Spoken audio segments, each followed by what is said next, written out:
I wish that somebody would have just set me down and told me these 10 things that I should know before I started carrying a gun. So in this video, I'm giving you the 10 things that I wish I would have known a decade ago when I first started my concealed carry journey. The easy button to concealed carry. Buckle up.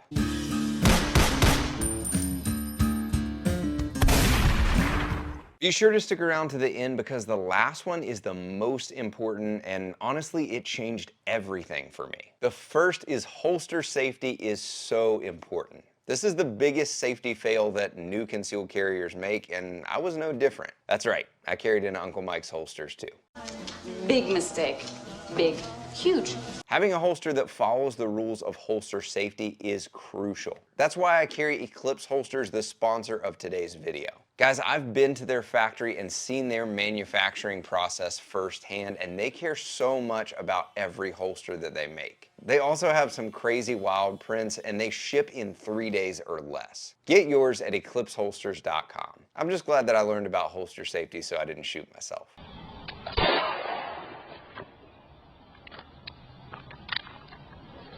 I just shot myself. The second is medical emergencies are way more likely than gunfights. I've never used my gun in self-defense, and I hope I never have to, but I have used my trauma kit 6 different times. Good Lord. Yeah, medical emergencies are everywhere. Car wrecks, sports injuries, knife accidents, and chances are, if you end up in a gunfight, there's gonna be some medical emergencies to go along with it. And don't just carry medical supplies. Take a Stop the Bleed class so that you know exactly how to use your trauma kit. Pepper spray is the most underrated self-defense tool. 80% of assaults in America are simple assaults, which means that it's not a lethal threat. When you first start carrying a gun, you think that it will solve all of your problems, and it's great for that 20% that you actually need it. But you need something in between a harsh word and a gun. It's a great way to let someone know that you'd like them to stop fighting you now by setting their face on fire.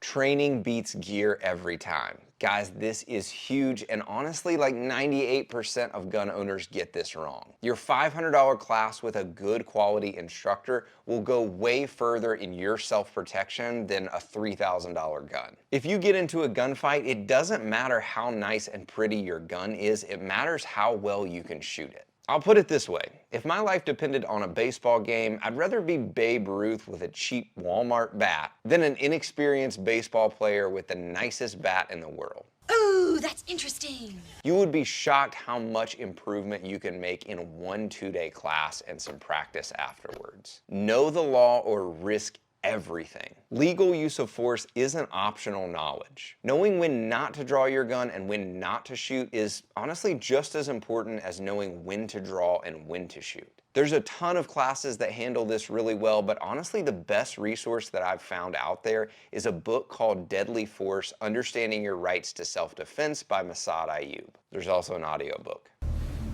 My man. He goes through real self-defense case studies that he has worked as an expert witness on. The gun that you carry matters. I know that concealment is important, but it's easy to become obsessed with concealment, and then you end up carrying a gun that's so small and so challenging to shoot that you can't even use it well. If you need to use your gun in self-defense, we're talking about tough shots at moving targets that want to kill you. If you can't shoot it well, then why are you even carrying it? Getting good with your gun isn't that hard if you're disciplined. You don't need some superhuman speed, you just need reps. I used to think that you just had to be born with crazy speed and know all about guns to be a good protector. Nothing could be farther from the truth. All it takes is getting some quality training and then being disciplined in dry fire every day and practice at the range when you can. You can get really good with just shooting about 50 rounds a month if you dry fire regularly. There are times in your life where you may need to take a break, but the more consistent you can be, the more improvement you'll see over time. Martial arts training is the missing piece. Your gun isn't a magic shield in a fight. It can only legally be used if there's a threat of death or serious bodily harm. Pepper spray is an amazing option for other encounters.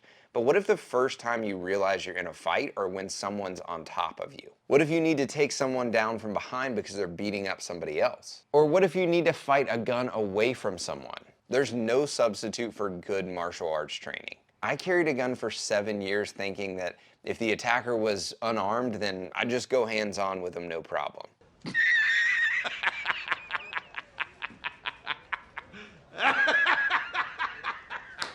It wasn't until I started my journey in jiu-jitsu and Muay Thai last year that I realized I didn't actually know how to fight. Learning to take someone down, keep them on the ground, or get them off of you, or just kick somebody really, really hard can be a really useful skill to have. Being a gun owner doesn't make you a protector the same way that owning a car doesn't make you a NASCAR driver. Congrats, you're a dude with a car. I used to think that people who were obsessed with guns and knew all about the specs were the most skilled protectors. Wrong. Honestly, most people that are gear obsessed don't actually know much about self-defense. On the other hand, I've met guys who really only know about their handgun, but good lord can they shoot it better than anyone else. Honestly, I'm not much of a gun guy. I'm a self-defense guy, and the gun just happens to be a really good tool for self-defense. Sometimes when I meet someone new, I'll tell them what I do, and they want to have this full conversation about the newest rifle that just came out or the specs on their long-distance AR, and I'm like,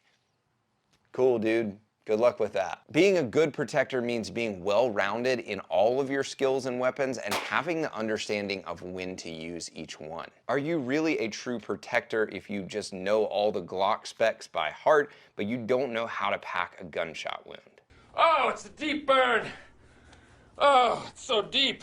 Where's your priorities? The most important one, find your people. There are other people out there like you. When I first started carrying a gun, I literally knew no one else who carried a gun every day. My pastor at the time was against people owning guns for self-defense, and all I knew about guns was my experience with hunting. If you're in a place like this, I promise you, there are other people like you. You just haven't found them yet. The right friends will sharpen you and hold you accountable in improving your skills. Go to training classes. Go to an IDPA match. You'll be shocked at how many like-minded people you'll meet. I've made some incredible friends along my self-defense journey through just doing training classes and competitions. These people have become some of my best friends. I remember the first time I met someone else who carries a trauma kit on his ankle. I remember thinking, finally, someone who doesn't think I'm crazy.